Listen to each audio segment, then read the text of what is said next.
কয়েকটি বক্তব্য দেখলাম। ভারতে যাওয়ার আগে তার যে বক্তব্যগুলো তিনি দিতেন প্রেসের মাধ্যমে, আ সেই সময়টাতে তিনি সমালোচনা হতো যে তিনি উত্তরাতে যেখানে থেকে এই বক্তব্যগুলো দিতেন, সেই তুলনায় ইদানিংকালে তিনি যে বক্তব্যগুলো দিচ্ছেন এটি হাজার, হাজার গুণ শ্রেষ্ঠতর। অনেক পরিকল্পিত এবং এটার জন্য একটা বক্তব্য দেওয়ার জন্য তিনি যথেষ্ট চিন্তা করেন, ধীর স্থিরভাবে দেন এবং পড়াশোনা করে তিনি এই কাজগুলো করেন এবং বাস্তবিক অর্থে তার এই যে প্রেস ব্রিফিংগুলো আমি দেখছি, বিশেষ করে সম্প্রতি তিনি ডক্টর মোহাম্মদ ইউনূসের সঙ্গে দেখা করেছেন। তারপরে ঐকমত্য কমিশনের সঙ্গে বৈঠক করার পর তিনি ৩ বার প্রেসের সামনে এসেছেন। তার এই বক্তব্যগুলো আমার কাছে মনে হয়েছে যে নিকট অতীতে আওয়ামী লীগ বিএনপির কেউ দিতে পারেননি। কেউ দিতে পারেন। ধরুন তাকেই আপনি প্রধানমন্ত্রী বানিয়ে দিলেন।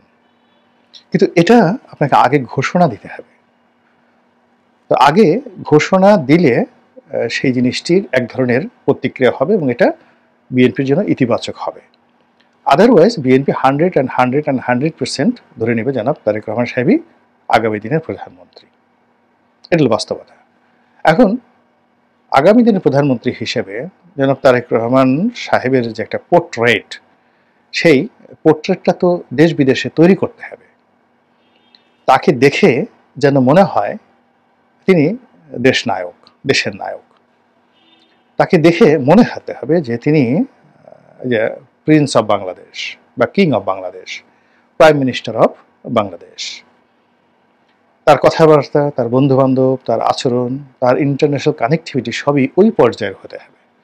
যেমন ধরুন ইমরান খান কিংবা ধরুন বেনজির ভুট্টো, আপনি তাদের পোর্ট্রেটগুলো আঁকার চেষ্টা করুন।